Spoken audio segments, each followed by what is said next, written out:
365 days have passed since the death of Eula Witherspoon, but her family still isn't any closer to understanding exactly what happened.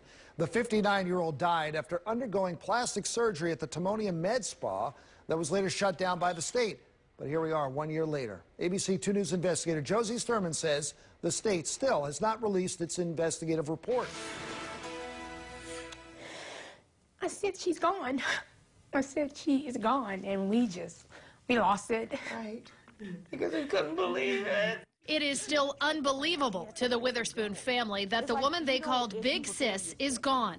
Eula Witherspoon died 1 year ago, just days after undergoing liposuction at Monarch Medspa in Timonium. We never expected her to die from something that she would have that's so simple. The Witherspoons talked to ABC2 investigators exclusively in January, and at the request of their attorney, haven't spoken publicly about Eula's case since.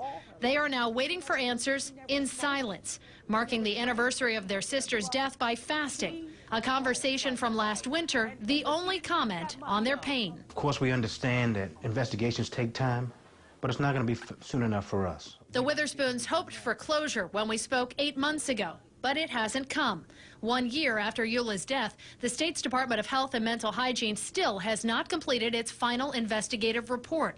ABC2 investigators have repeatedly asked about its progress, only to be told time and time again to expect the report soon. The state began investigating Monarch Medspa last September after Eula and 2 other liposuction patients came down with an aggressive form of strep.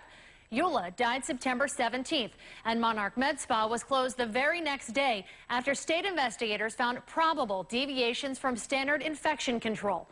364 days later, that's still all we know. We miss her tremendously, and we are so outraged at what's happened. Outraged not only by the death of their sister, but by a system that fails to regulate the kind of clinic where she went under the knife. In Maryland, med spas and cosmetic surgery centers are not licensed. Health Secretary Dr. Josh Sharfstein was given authority to create regulations in the last session. A draft is in development that could likely alter oversight for places that do certain procedures like liposuction under certain conditions. But those changes won't bring back Eula Witherspoon. Josie Sturman, ABC 2 News investigators.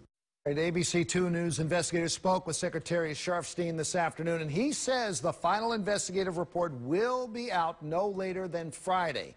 Meanwhile, the doctor the Witherspoon family says did Eula's procedure is no longer licensed in Maryland, and the Board of Physicians says he was non-renewed, although they won't say why, telling us those records are confidential.